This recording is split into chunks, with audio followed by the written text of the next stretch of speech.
Going on? It's Richard. Welcome to live chat. I don't know. There's some message here. Pardon that. I just got back from riding my bike. I went for a 40-mile bike ride here in lovely Jackson Hole, Wyoming. It was amazing. I climbed, I think, 1,608 vertical feet. Let me say that again. I don't know what happened. Some message came up. I climbed 1,608 vertical feet. We're at about 6,500 elevation, so I guess that took me to, I don't know, 7,500, 8,100, something like that. 40 miles, took about 3.25 hours. The climb was grueling. It was my very first ride all summer, so I don't know. I mean, I guess I'm still in pretty decent shape, but took a lot out of me. So anyway, Robert, how are you, my friend? I'm glad to see the chat's working. Can you hear me okay? Can you just I'm so used to going to Facebook Live and having the thumbs and the hearts and all that stuff. But if you can hear me okay, maybe you can put a comment there so I know that the microphone is working. You hear me loud and clear. Andy, what's happening, my man? So in any event, just went, I had a double session today, and then we'll get into the content while some people join in, hopefully. But I had a double session today. As I think you know, Eric and I are doing a morning ritual every single day that we're here in Jackson in the month of July, which is the only month we're really here. We're going climbing every single morning. So we've been doing this climb called Josie's Peak. It's kind of in our backyard. It's about, I don't know, 45 minutes up, 1,000-foot vertical, and then about 35, 40 minutes on the way down. So it's about an hour and 15, an hour and 30 minutes. We take the dogs. So we did that, and I posted it in the Facebook group late last night. We did it at like sunset. We summited at about 9 o'clock. We got down at about 9:45 or so. And then this morning, we had to do it bright and early because Erica's working. She's helping out at a wedding. So we actually got up at like 6 in the morning, and we were back on the mountain. So like we just finished the summit the night before at 10 o'clock at night. We were back there at 6 o'clock this morning. So I did that this morning, keeping the commitment and our dedication, our perseverance, and our like personal goal intact. So that's fantastic.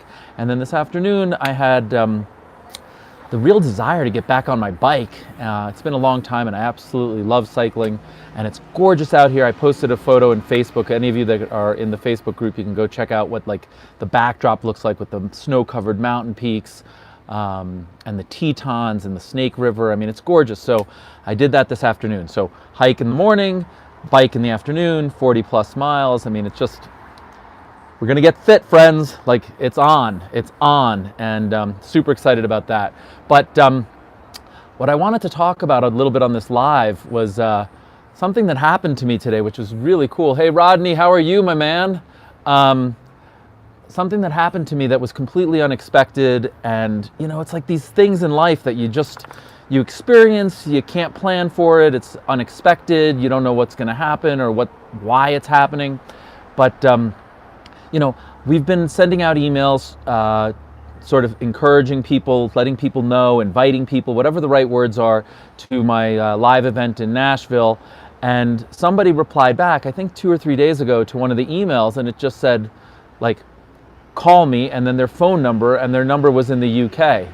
And so like it was unclear why I was calling or who I was calling, and in fact the person's email address came from like a, I don't know, like a alias, right? It wasn't like Tony Roberts, it was like Co-working Enterprises, and it wasn't even like a corporate address. It was just sort of like somebody made up a name instead of a first name and a last name. So I didn't really know what was going on, but I just figured, you know, if somebody asked me to call them, I wanted to learn a little bit more, and so I called. It took me a couple of days. I get lots of emails, and I'm busy, and I'm, you know, out on bicycles for 3.5 hours.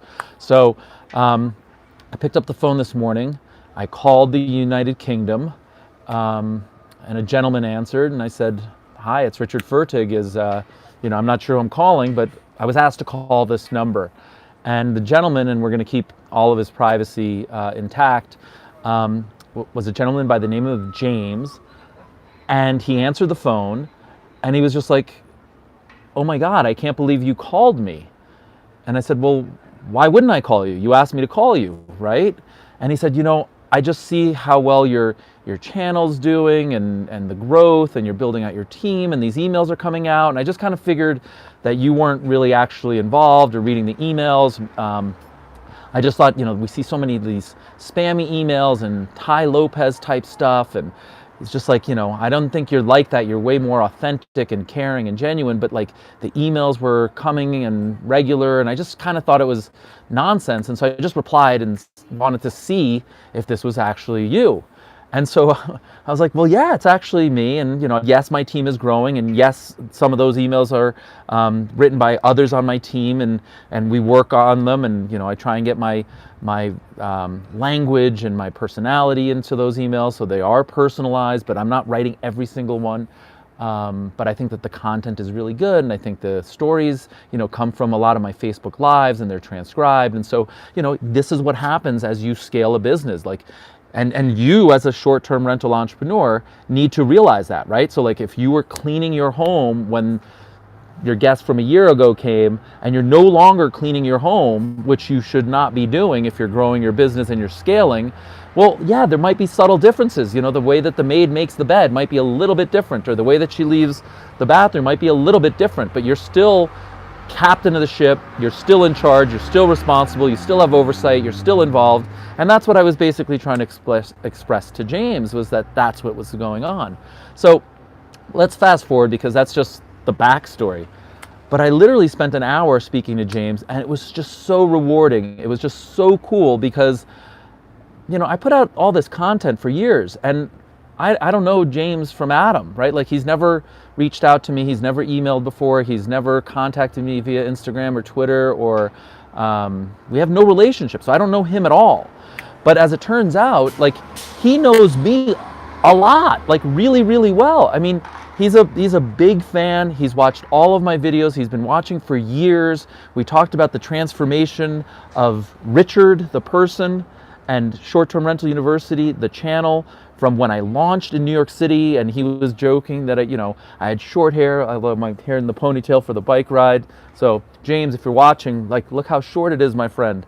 But he was joking about how, he watched the transformation. I went from this guy with short hair in New York City, and I would wear a polo shirt, and now I've got this long hair, and he joked that I wear too much athleisure wear, like Lululemon, yoga clothes. And I was like, yeah, but you know what? Like, this is what I want to do, and I don't really care, right? Like, I'm not trying to impress anyone. If you guys think that, me wearing a suit is impressive, and therefore my brain and my knowledge and my content is more true or accurate or credible, then you got to question those beliefs, right? Like, I mean, I used to own a suit company. I used to work at the top firms on Wall Street, and I wore a suit every single day. And so, like, it's very common for me. I have a wardrobe filled with suits. I mean, I have ties, I have everything. I'm just at a point in my life where I don't need to do anything that I don't want to do. And certainly dressing to impress isn't really consistent with what I'm trying to do. What I'm trying to do is motivate, educate, teach, and encourage. And as far as I'm concerned, being as comfortable as I possibly can be is consistent with all of that, right? Like, you all want to be comfortable. You don't want to be on stage or a different person or wearing certain clothes. And I get it. Hey, Serena, how are you? I get it that we're in this society where it's like, dress for success and all that, but it's changing a little bit. And I don't really want to spend too much time on the clothing. That wasn't a big portion of the conversation. But what was really amazing to me was like how much he knew about me, right? He was like specifically pointing to YouTube videos where I said this, or I did that, or I traveled somewhere. You love that I'm authentic. Thank you, Chris. Nice to see you. How are you? Ace, how are you, my friend? And so I couldn't believe, like, I made these videos over years, and I know a lot of the content and I know a lot of the videos, but like, it was amazing to me that a fan, somebody that I don't know at all, was pointing to, well, you said this and I did that and we tried this. And so we spent about an hour talking and conversing and going through a variety of different things. And I just couldn't believe like how much he knew about me. And I guess it makes sense if someone's really studying and someone's really learning and someone's really growing and motivated. And, like, he was like so authentic. He was like, I can't believe that you called me and you made my day, you made my weekend. And I said, James, you've made my day. Like, I can't believe that I've had enough of such an impact or have motivated you enough or influenced you enough, and his business has grown and he's got a great place and it's near, a source that drives traffic, everything that I'm talking about, right? He's like, yeah, I've got this place and it's really close to this, and like people are always going to come here, and he's got a couple of them, and I talked about diversification. In fact, he brought it up. He's like, I've noticed in your newest content, your latest content, you're talking about diversification. You guided me very well in the last 2 years. You learned a lot. Thank you, Robert.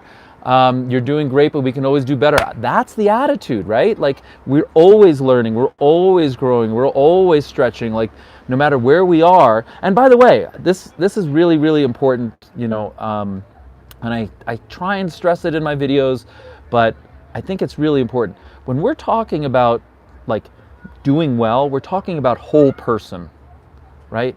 Mind, body, relationship, spirituality, health, fitness, and business.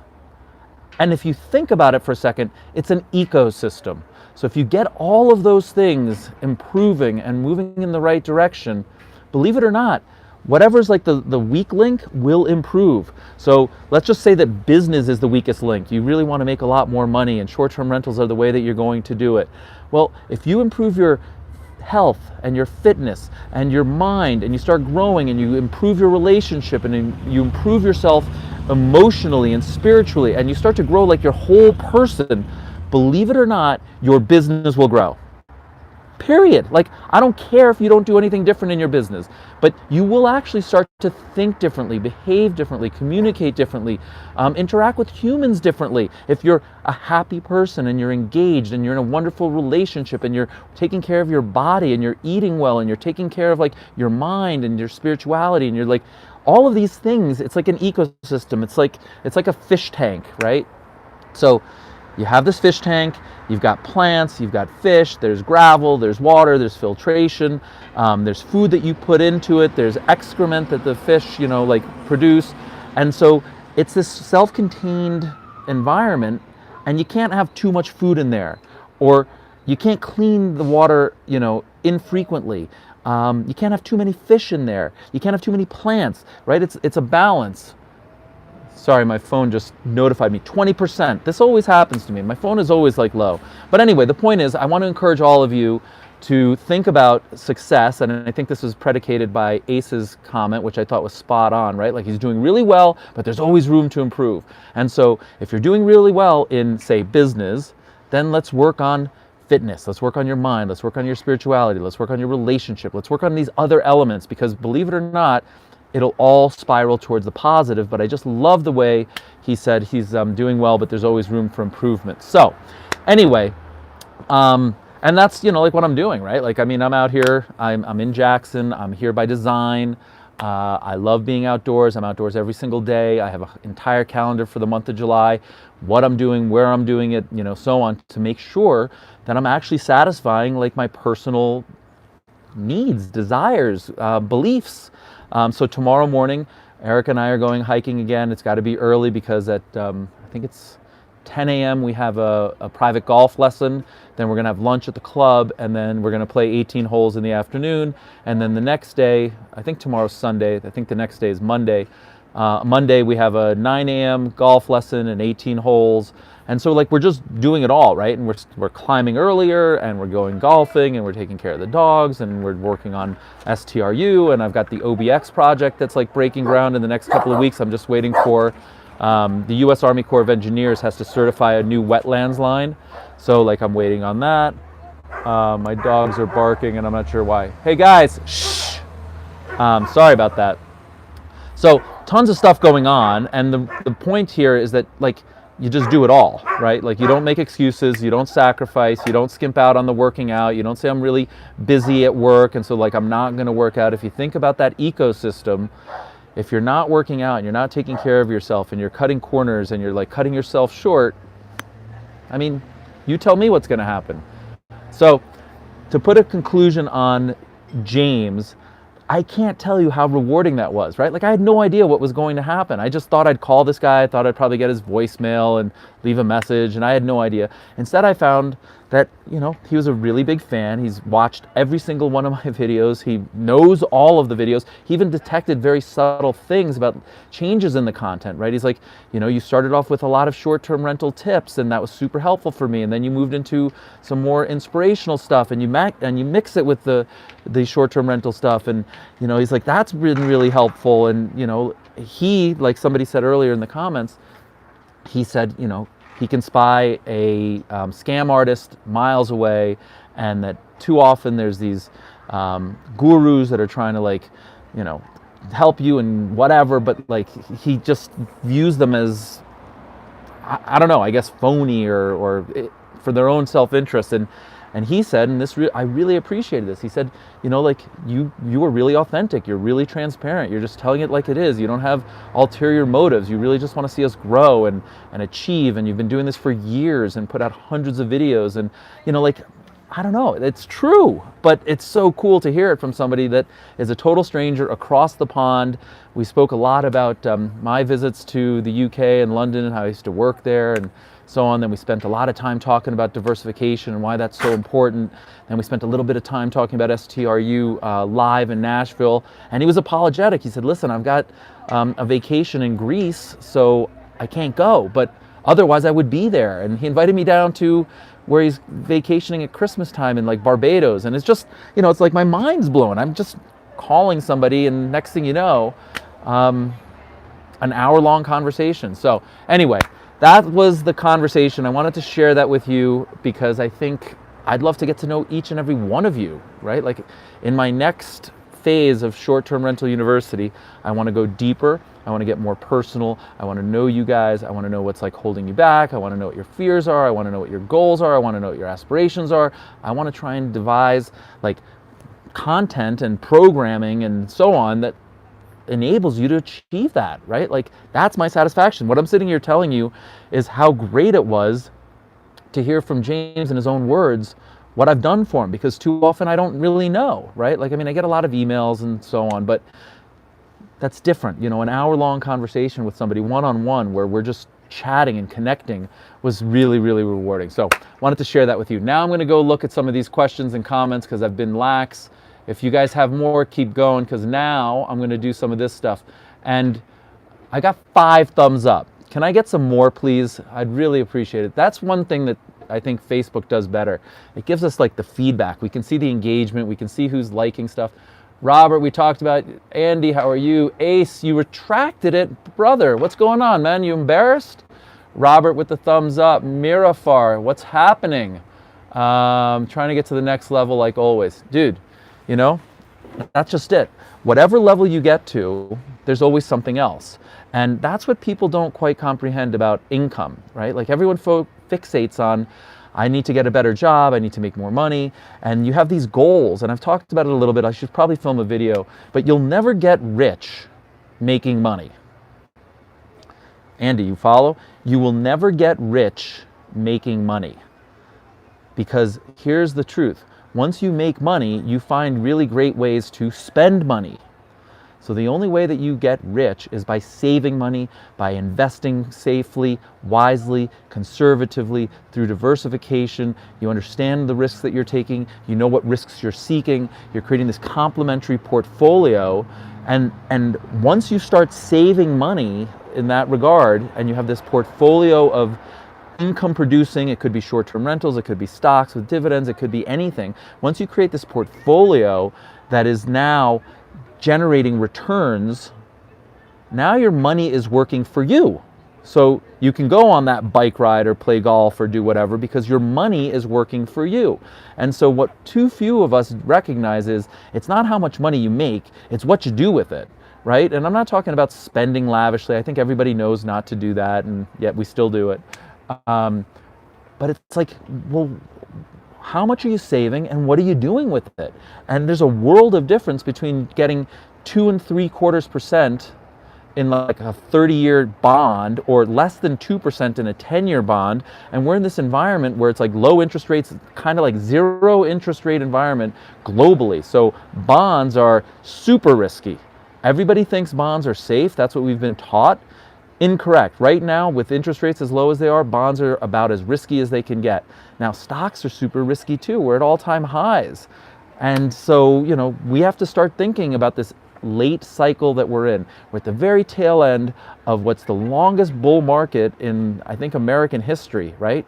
So things are changing and things are risky. And so how do we manage that risk and how do we make investments? So anyway, Andy, I hope, thank you guys. We doubled 2x. We went from 5 thumbs up to 10.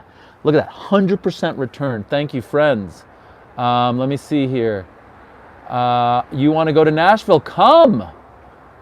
Let's see. I'm going backwards here. Mr. Furtick, you're an exceptional human. Well, I kind of like that comment, but it's somebody on my team, so boo! But thank you very much. I appreciate it. Even if you're on my team, you can feel that way, and I appreciate it very much. Where'd the comments go? Here we go. Ace Herman, we talked about that. You guided me very well in the last 2 years. You learned a lot. Thank you, my friend Robert. Al, couldn't disagree. Richard is the most authentic and genuine person in sharing his Airbnb knowledge. Keep it going, Richard. Thank you. Al, it's my pleasure, my friend. Look, we are not in competition, right? Like, it's kind of like love. There is no quantity. There is no max. You can love as many people as you elect to love, and you can love them fully, 150%. It's not like you can't love all 3 of my kids. It's not like I can't love, other people, my girlfriend, my ex-wife when we were married. Like, you can love everybody. And it's the same thing with knowledge, right? Imparting knowledge, it helps me. I grow. I make relationships. I go deeper. I push myself. And it doesn't hurt me in any capacity, right? Like, it's the best thing that we can do is network, develop relationships, love fully, and just, share, right? It's just like back in the day, corporate America, say 20, 30 years ago, if you think about it, it was all about the secret sauce, right? The secret sauce, the patent pending, the Coca-Cola secret recipes in the safe and only like 2 people know it, or whatever all those like stories are. Well, if you think about where we are in the world today, it's all about transparency and open everything, right? Everything is free and everything is transparent. And yet, the people with knowledge, many of them, tend to be very successful in whatever it is that they do. They tend to be a little bit older just because like that's partly why they're really successful. They've had more experience and they're not really on YouTube and sharing all this stuff, right? And so what you end up getting is a lot of people that don't have a lot of experience. They may have done well, but like for instance, and this is kind of important, when I'm talking about managing a diversified portfolio, an end of market cycle and bonds and stocks and all that, just recognize this. I survived. I managed a portfolio. It started at 100 million. I managed a portfolio that peaked at 4.5 billion with a B dollars. And I survived and thrived through 1998, through 2002, through 2008. So when you're talking about like dislocations and correlations and diversified portfolios and generating and managing wealth, it's really important to know, like, what have other people done, right? Like, how did you perform in 1998? Were you even alive in 1998? What did you do in 2002? How did you position your portfolio? What did you do in 2008? Right? Like, these are questions as we create portfolios that are generating wealth for us and are supposed to be long-term investment strategies that are really important. And if somebody either hasn't, maybe they're really young and they haven't been through that experience, well, that's okay.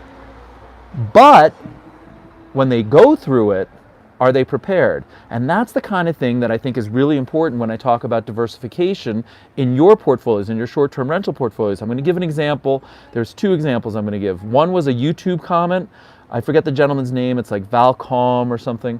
But he was talking about red tide in the Gulf of Florida, I think, maybe last summer. So if you had 20 rentals in the Gulf of Florida and the red tide hit, according to this gentleman on the comment, and you guys can see it, he said the restaurants were empty, the homes were empty, all the services were empty, like there was just nothing going down, like nothing. I mean, who wants to be there when there's like dead fish floating everywhere, right? It's a natural phenomenon. It's going to occur from time to time. But if you have 20 properties there and your entire summer, and by the way, it's mostly, like a seasonal thing, Are you prepared to make mortgage payments, or even if you're doing rental arbitrage, are you prepared to make payments on 20 places when like something goes away like that? And that's why you'd be better off having one place in Florida and one place in whatever, like Texas, and one in Chicago and one in Alaska and one in Jackson Hole, because there'd have to be 20 natural disasters all at the same time for your business to suffer. And so like that's why the concentration is really, really dangerous. Like if you were that concentrated in 1998, game over. If you're that concentrated in 2002, game over. If you're even remotely concentrated in 2008, game over, right? And so like I'm not saying this to, I don't know, like instill fear in anyone. It's the exact opposite. I'm motivating you to think about outside the box. Like the unknown is the risk. It's not the cleaning lady. It's not the revenue rental. It's not your average daily rental price. It's not the competition. It's not whether you have a hot tub or not. It's like, wait a minute, I've been a victim of my own success. I've grown my STR entrepreneurial business so much. It's been so successful. The rising tide has lifted all boats. Like it's working. But if you've done what's natural and instinctive, and you say, well, I've got the cleaning team and I've got the handyman and it's on the block and I know the valuation and I'm getting an inside deal, and you go from 1 to 2 to 5 to 8 to 10 to whatever, and it's all like in that same zip code or even the same county or even the same state, like I'm just warning you that that's a mistake. There will be a day of reckoning. Something will happen. This bull market that we're in, we're at the very tail end of a economic cycle. It will end. And when it ends, you're going to want to be diversified. I promise. It's still going to be painful, but if you're diversified, you can live for another day. If you're really concentrated, I guess it just depends on where you're located and what happens and how lucky you are and so on, but there's no place to turn, right? Like in these huge, massive dislocations, there's no place to turn. So anyway, let me just go back here, my friends. All right, my goodness. This is good stuff, Mr. Ferdig. This is good stuff. You are so right. I started watching your channel 13 months ago, and 12 months ago, last July, I opened my Airbnb. My life has really improved. Serena, I love that. Thank you for sharing. Life is holographic. That is why it's so important to do personal work as well. If you're showing up in one place, you will show up the same way in all areas of your life. Exactly right, right? Like self-development, self-investment, self-growth. 10%, friends. My battery's at 10%. Self-development, self-growth, self-love, like constantly pushing yourself and in all areas, right? Like, it was my first ride today. I went for a hike this morning. Erica said, why don't you take it easy and go on like a 20-mile ride? You don't need to go on a 40-mile ride day one. But you know what? I just said I'm going to go on the 40-mile ride and I'll take it slow. But I didn't really. But anyway, the point is like you have to push yourself. That's how you grow. It's getting a little dark out here, so I might have to go inside. This is good stuff. We talked about that. Life is holographic. Golf, yes, sir. Eric, my man, how are you? There's a man I'm going to see in Nashville. You have 40 balls in the air, and if I can catch 10 of them perfectly, I'm happy. Congratulations on the OBX. Thank you, my friend. It is so, it is so close to breaking ground, and I'm so excited. And I know you have 40 balls in the air, my man. We're going to talk a little bit about like concentration and focus and just really trying to like figure out exactly what's important to you so that you can like execute on exactly what you need to do and in the right order. I've talked about that in my videos recently too, right? Things are, what did I call it? Path dependent. That's exactly what it's called, right? So Eric, you have 40 balls in the air. Well, if you're going to catch 10, which 10? And in what order? Catch this one first and this one second? Or if you catch this one first and this one second, what does that outcome look like? And that's the thing that's so important to like these cash engine and generating wealth is making sure that you're doing the right thing in the right order, in the right way. I'm speaking to somebody today. Another opportunity came in over the transom, watching my videos. Really cool little development project somewhere outside of the United States. Really intrigued. He wants to partner with me. I'm going to take a close look at it. We've had a conversation about it. And, you know, why was I going there? I don't know. Anyway, really cool opportunity. Invest, you know, like creativity and design and experience and all the stuff that I talk about, right? Like, it's so important. And what I said to him, I'm back. What I said to him was, look, if this is your first foray into this, it must go really well, right? So let's make sure that this thing is a home run. It's kind of like me and the OBX. Like, the first phase must be a home run. It must generate huge returns so that when I go and raise the next investment opportunity, I have a track record. I can be like, look what I did. It can't be okay, and it can't be mediocre, and your first Airbnb can't be okay. And by the way, it's harder for Airbnbs today to be exceptional because the competition's that much higher, right? And so there's price competition, and if you're doing just mediocre, plain vanilla, white plain vanilla white walls, and you're just competing on price, like, you won't be exceptional.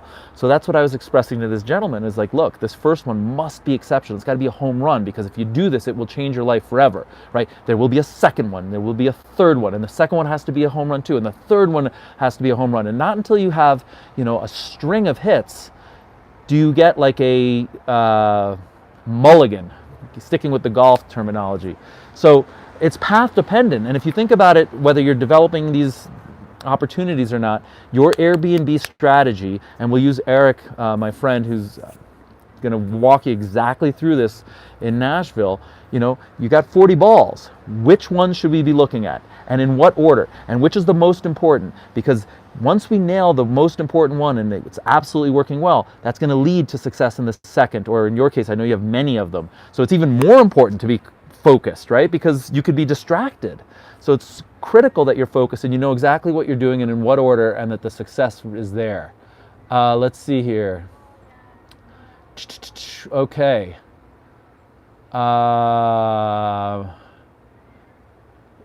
Love my videos. Thank you, Cameron. Ace, that's right. You should make your guidebook free for 1 week. Okay, why should I do that? It's a very small price to pay. Hardik and I spent a lot of time developing it.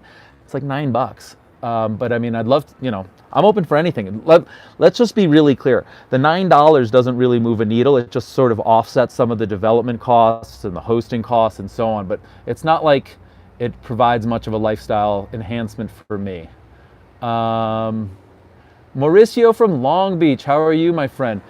Aiken, that's my man in Nashville too. So, he's long-term rentals, going into short-term rentals, and investing with architects and doing all sorts of stuff. Super cool, and I can't wait to meet you, my friend.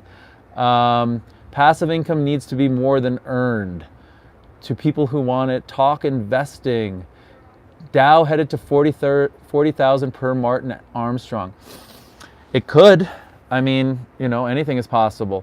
Eric, your insight and background from financials is the key. Dealing with managed funds is a total unknown. No one teaches that in school. You are the first person I've ever heard who has done both. It's priceless to be in Nashville and start this. 30 more years of growth. Yes, absolutely. Look, that's kind of, what I said to somebody recently.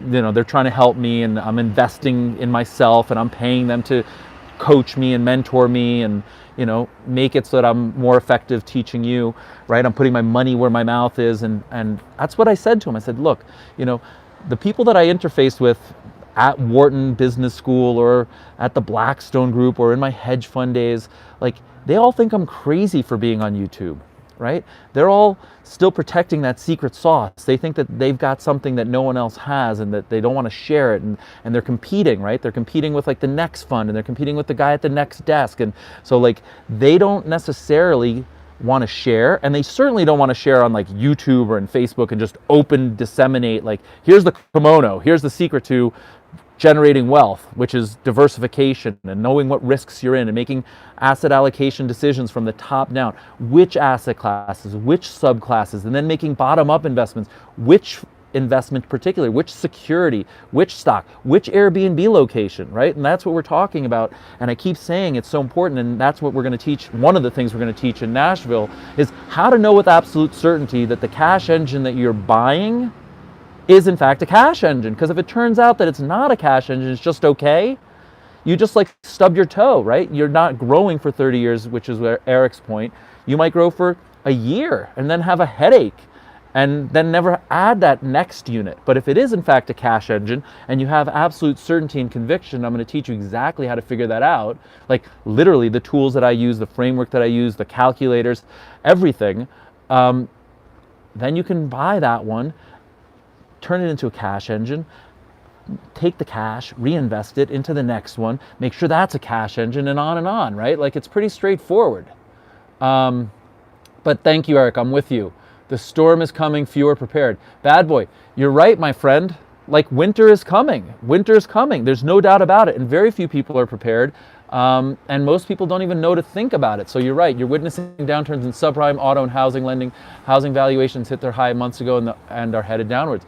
I agree 100%. And I've said the exact same thing in videos and in Facebook, which is to be patient. And in fact, I put out a video that said the single best trade you might make in 2019 is to sell your home and then do a 1031 if you've got gains, and reinvest in a better location, a different location, an undervalued location. But if you've got, something that's appreciated a lot and it's kind of plain vanilla, I don't care if it's the nicest condo in the world or condo in your location or whatever, like it's just time to really start to think about it. And so bad boy, you and I are on the same page. Like now is not a time to be super aggressive and like just doing what's worked in the past. It's time to start to think differently. It's time to start to allocate differently. It's time to start to invest differently. It's start to invest in yourself so that you grow, so that you know what to do if you don't know what to do. But yeah, these are challenging times. It doesn't seem that way because everything's at all-time highs, right? So it seems good. But that complacency, that's when when nobody expects it is when it hits, right? And so I'm just urging people to be cautious and conscientious and think about this stuff and start to diversify. Hardik, my man, what's going on, my friend? Jason, hello, Richard. You have an opportunity and the resources to do so. Should you start with 4 or 5 units or just one to start? It really depends. If you have any experience in hospitality, if you have any experience with multifamily, if you have any experience, being a landlord, these things all matter. Generally speaking, I would say get started with one, learn the ropes, right? You're going to make mistakes. You're going to get some negative reviews. You're going to have issues. You're going to figure it all out. It's not rocket science, but you don't necessarily need to start with 5. Now that said, if the 5 opportunities, particularly compelling in valuation or location or something like that, everything is open for discussion. By the way, friends, we went from 5 to 10 likes, and now we got 15, but I'd love to get to 20. So, let me know what's up with that. You are looking outside the box. Great. Hardik, Jason. Okay, do I have any property? Do you have to keep a property for 2 years in every state before you can do a 1031? So it's not a very clear rule. It's not case study. You should definitely speak to a 1031 specialist and a lawyer. The safest route is to keep it for 2 years. There is case law that works. Some people who are a little bit more aggressive will tell you, well, as long as it's on 2 tax returns. So let's say that you bought a property today, let's just call it July 1, 2019, and you held it until July 1, 2020. That income would be shown on your 2019 tax return and on your 2020 tax return, which is 2 years of tax returns, even though you've only held it for 1 year. Some attorneys will tell you that's okay. Others will tell you, no, you don't want to mess around and you want to be more conservative. And that's a very personal risk tolerance threshold between you and your loved ones and your attorneys and so on. So I'm definitely not the right person to ask. It's a risk tolerance perspective. But yes, 1031s are supposed to be held for long-term investment purposes. And generally speaking, 2 years is what's defined as safe. Al, is it worth the jump from your corporate background to risk everything and focus on Airbnb? Just asking as you're in the current situation and contemplating and following in my footsteps. Al, it really depends on you as an individual, right? Like for me, I really want to be self-employed and be flexible to do. I'm going inside. Look at that sky, friends. Can we get some likes for that? I mean, look at that. Woo! God's country. We're at 19 thumbs up. I wanted 20, but we're right there. I mean, look at that. Goodness gracious. I mean, I just can't Anyway, so Al, back to your question. It's a very personal decision and what's motivating to you. If you're making more money in the corporate work and you really enjoy it, then do it. If you're making a lot of money and you don't enjoy it, then life's too short. Do I think you're going to make as much money on Airbnb as you might via your W-2 job? Again, I don't know what it is that you do. You may not in the short term. You may make more money in the long term. So it's a really hard question to answer. Sorry, friends, I gotta hydrate. I drank 2 16-ounce cups of water before I went out. I brought 2 water bottles, and I still had to stop and get more water. Between the heat and the elevation and the exertion, just can't hydrate enough. You don't know how to post likes on YouTube, but you give this a hundo. Thanks for your insight instead of watching Stranger Things on Netflix. Absolutely, my friend. Thank you, Eric. I really, we've spent a lot of time going back and forth on a variety of things, and I'm super eager and excited to meet you in person, shake your hands, look at you in the eyes, and just really help you go to that next level, my friend. All right, we're 40 minutes into this. Anybody have any other questions? Any other comments? My battery's about to die. Now we're at 21 thumbs up, so I really appreciate it, guys. And anybody who's watching this later when it's not live, go ahead and like the video and leave comments, right? Like we can still learn from that, and it helps the YouTube algorithm say that this is helpful content. There's things in here that people like. So if you're watching it, whether now or when it's not live, and you think this is helpful for you, it's probably helpful for others. So go ahead and like the video and leave comments so that people know to come check it out. Awesome stuff, Serena. It's my pleasure. So let me see if there's anything else I want to cover tonight. I started with James and that phone call and how inspirational that was and rewarding and just so great, right? I mean, totally different place. And he was actually saying that he thinks I should do lives in a variety of places, I don't know, maybe do one in Europe at some point or do one in Asia or something like that. So if you guys think that's a good idea, I know this is a global YouTube channel. We have tons of people from all over the world. Unfortunately, when I go live late at night, it's probably everyone's sleeping in Europe and maybe they're just waking up in Asia. So we may not get the comments here, but but I'd love to get a sense whether that would be interesting. I hadn't really contemplated doing a world tour. Ace, thanks for the thumbs up. You think these lives are a great idea? I think they are a great idea. And here's the beautiful thing.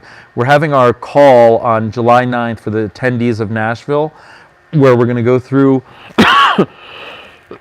excuse me, the homework assignment, which is really going to enable them to understand things about their financial situation that they hadn't necessarily recognized. And then again, it's my interpretation, right? You go to the doctor, you get all your blood work, there's all these numbers, but you don't know what the test results mean. And then the doctor interprets it. And then we're going to have one-on-one phone calls afterwards going through their specific stuff. And then in 2 days in Nashville, since I'll understand who's there and what their goals are and where they are financially, besides delivering the content that I already know that I need to deliver in order to take them to the next level, we can personalize it. So that's really cool. So if any of you want to come to Nashville, I think there's a few seats left. I should post a link, I guess, in the comments, or Hardik, maybe you can post it. But you want to try and do that before July 9th when we have the homework discussion and before I start to schedule the one-on-ones, because I think that would be really helpful. And those are just a couple things that, as I started to think about the content, I thought would be really helpful. Do a live from Brooklyn. Brooklyn, always funky fresh. Brooklyn's in the house. When do we hear about who gets the scholarship? So I'm going to focus on the paying members and their homework between now and July 9th. That's only a couple of days away. And after that, we're going to announce the scholarship application process and exactly, who should be considered. And then there's an application process, and then my team and I will review them, and we will pick the winner. If you had a day job, wait, hold on one second. If you had a day job, do you think that would slow down your aggressive expansion of properties all over the world? Nope. When I worked at the Blackstone Group in 1998, I started investing in real estate. My very first property that I bought in real estate was in the Hamptons, outside of New York City, and I lived in a rental apartment. So I bought my first property, was sort of the same concept that I'm working with now for me personally, my why, which was like quality of life and rental income and having other people buy my house. So I rented an apartment in New York City and I bought a vacation house in the Hamptons. And there, what I did was I basically rented it out during peak season. We could rent it out in the summer for a lot of money, like $85,000 back then for, 3 months. And so then I would use it the other months. And at the Blackstone Group, I had that home, and then I bought a property in Brooklyn, and I continued to buy property and manage it and so on. And I would say that, it does take time, and there are phone calls and emails that need to be responded to, and it's not necessarily consistent with your day job. But like anything else, if you're performing and you're really crushing it at work, then I think it's okay to have these outside stuff. If you're struggling at work and you might get fired and you're not getting promoted and so on, then yeah, of course it's going to impact you. But in my particular case, I got promoted all the way from, associate, the first associate ever hired out of business school, all the way to co-head of investments, and I grew my real estate portfolio and other investments and businesses while I was gainfully employed. So it can be done. I don't know that everyone can do it, but it can be done. STR Live is great. It becomes one of the best business expenses you can have. I'm hoping for the next unit to be ready before the homework starts. Yeah, that's a great point. And one of the things that I neglect to mention, but it's a tax expense. Speak to your CPA. But investing in education and knowledge about your business is a tax expense, which depending on which tax bracket you are, could save as much as 50%. So the reason you ask is that you have a demanding day job and quite a project just to expand in my own town. Well, one thing that I've recorded a video on YouTube, and by the way, if we go dark here, it's just because my battery died, and so I'll sign off in advance, but I'm going to keep going until there's no more questions or the battery dies. But I've recorded videos on YouTube before that say the properties that are the least difficult for me to manage are remote, and the properties that are close to me are the most demanding. And that's basically because counterintuitively, I never set up the right systems and processes and procedures and hired the right people and trained them, because subconsciously I was like, well, if it doesn't really work out, I can always run over there. And so consequently, I would always run over there. But when I have a house in Costa Rica, which is my next edition, I'm not just running over there, right? So I have to take all the steps and precautions and hire and train and have backup plans and all of that stuff, because I can't be there just in case.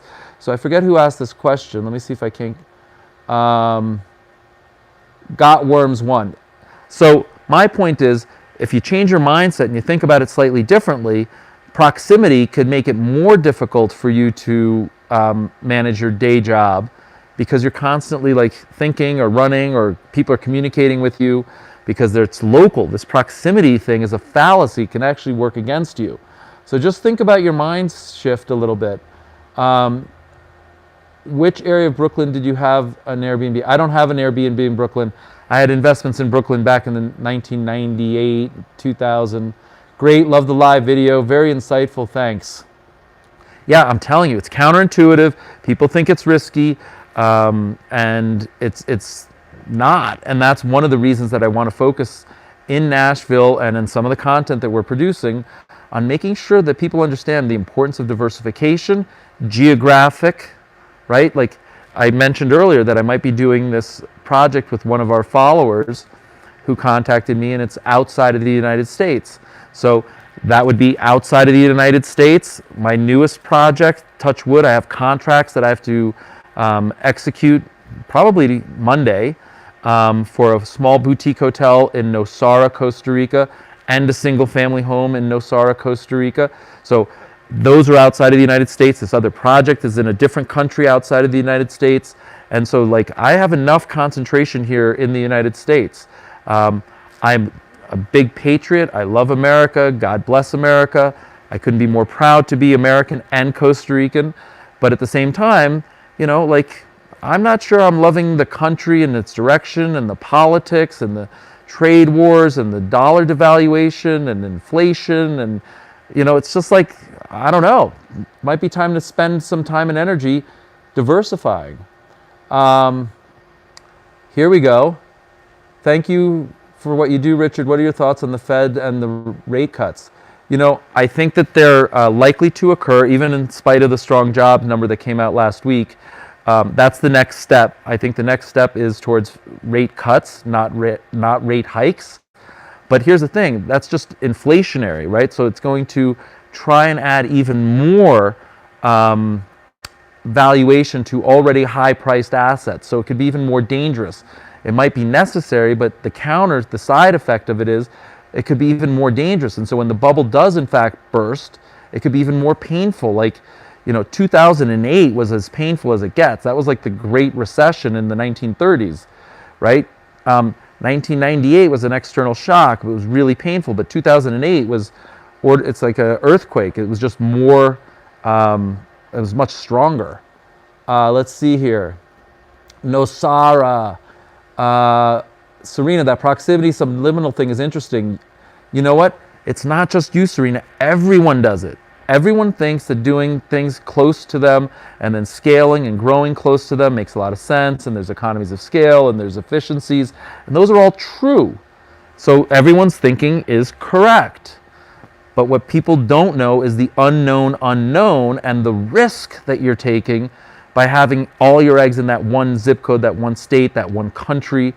And then also how like you're tethered to it. Because it's close, you can run over and you can drop off the this, and you can meet the plumber if the maid can't be there. And if the maid doesn't show up, you can run over. And guess what happens? If you can do all that, you end up doing all that, right? So like when I was very hands-on at my transportation company, a limousine company that I still own and operate called Brilliant Transportation, literally I was there, 24/7 running the ship. I was an operator, not an owner. And then one day, I read the E-Myth, I spoke to some coaches, I hired some, coaches to help me, and I started to transition. And then I started to get off grid and exercising. And the exercise that I chose was perfect to help me get off grid was swimming, because I couldn't bring my phone in there. Nobody could text me, nobody could call me. So I picked up sport, which I happen to love. And my oldest daughter's a varsity level swimmer, and so love it. But it was no accident that I was in the pool. I couldn't be interrupted. There was no text, there was no emails, there was no phone calls. And so like that helped me start to break that subliminal like attachment. And then I started to like work from home so that I wasn't in the office. What I found was when I was in the office, everybody wanted to come talk to me, from chauffeurs to dispatch to, human resources. And so my entire day was just bombarded with interruptions. So I started working from home. And then I started to delegate more and just say, you guys figure it out. Come to me when you don't have a good answer, or come to me when you have two answers. And Hardik was there. Hardik is a brilliant transportation employee. Charles was a brilliant transportation employee. We've migrated them, we've grown them, we've educated them, we've transitioned myself, my businesses, my mind, the opportunities, and I bring the people along and grow them. Hardik right now, for Nashville, he's running all sorts of complex valuation models and methodologies. He's developing scrapers and techniques and technologies so that we know definitively like where to invest and where to make money. We've got comps, we've got actual revenue numbers. I mean, it's insane like what Hardik and I are working on. And most importantly, Hardik can do all of that from a technology perspective. That's his background, and he's as good as they get. And I thank you, Hardik, and I love you, Hardik, and he's the man. Let me just get some thumbs up for that. I don't know how to do it, but like, here you go, Hardik. But more importantly, growing Hardik as a person, he's now learning financial analysis, and he's starting to learn like what I look at, and he's starting to comment like, ooh, I like this one. Ooh, I like the 3-bedroom. Ooh, like he is learning just the way everyone in Nashville is going to learn. So the fact that he can do the coding doesn't give him the knowledge to understand the data and the results, but he's learning. Like Hardik can go do this now, and Hardik's a smart guy. I'm not taking anything away from him, but my point is to make it as simple as possible so everyone can do it.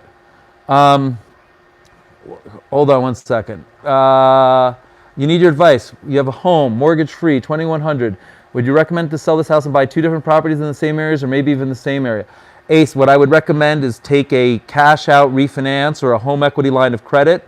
Keep the one as long as it's cash flowing. If it's a great cash engine, it's a great location, you like it, just refinance it. The interest rates are record lows, or take a home equity line of credit, take some equity out of that and buy another one. That's my suggestion, my friend. Loy, have you ever been successful in charging a smoking fee if your home has a no smoking policy? You know, I've never done that. I don't think it's a bad thing to do, but it's hard to monitor, I suppose. Claudia, you've been following your content for a while. You really appreciate your knowledge and positive mindset. Claudia, I so appreciate you. Thank you for sharing.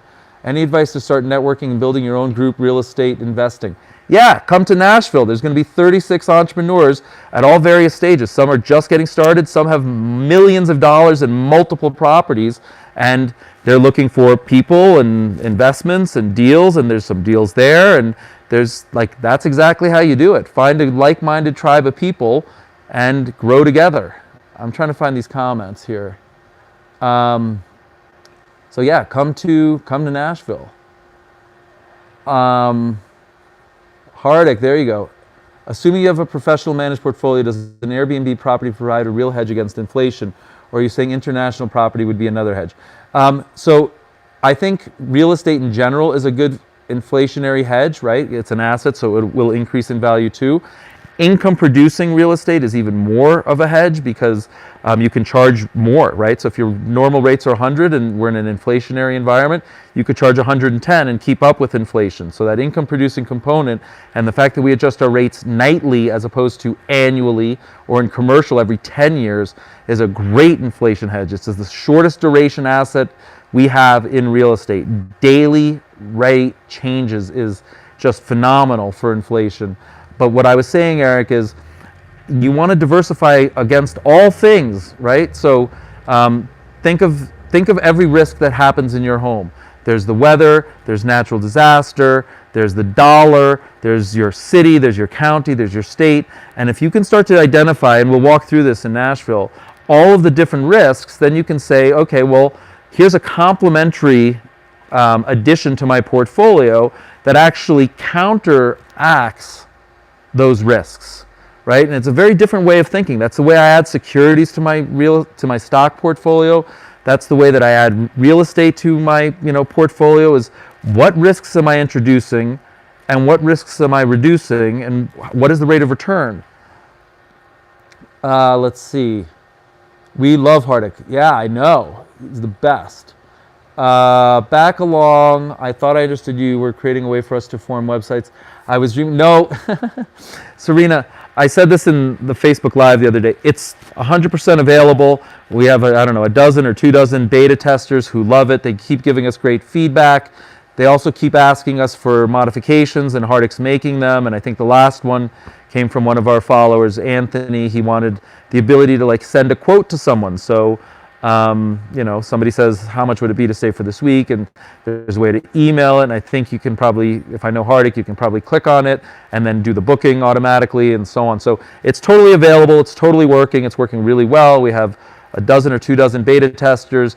The challenge, Serena, to be perfectly honest, is my entire team is just focused on adding as much value as possible to the attendees of Nashville and just absolutely changing their lives and helping them understand where the opportunities are, what risks they have, understanding their personal situation, and developing content that is just going to be, informational. And once that's done, which is August 6th and 7th, then we have all sorts of other stuff, content that we've created, calculators that we've created, the website hosting stuff. I mean, I have so much backlog, but I'm staying focused, right? So Eric said earlier in the conversation he has 40 balls in the air. I probably have 400 balls in the air. But for right now, I'm fully devoted, dedicated, and linear, one-track mind, helping the Nashville folks. Serena going to send the beta. All right, there you go. See? That's awesome.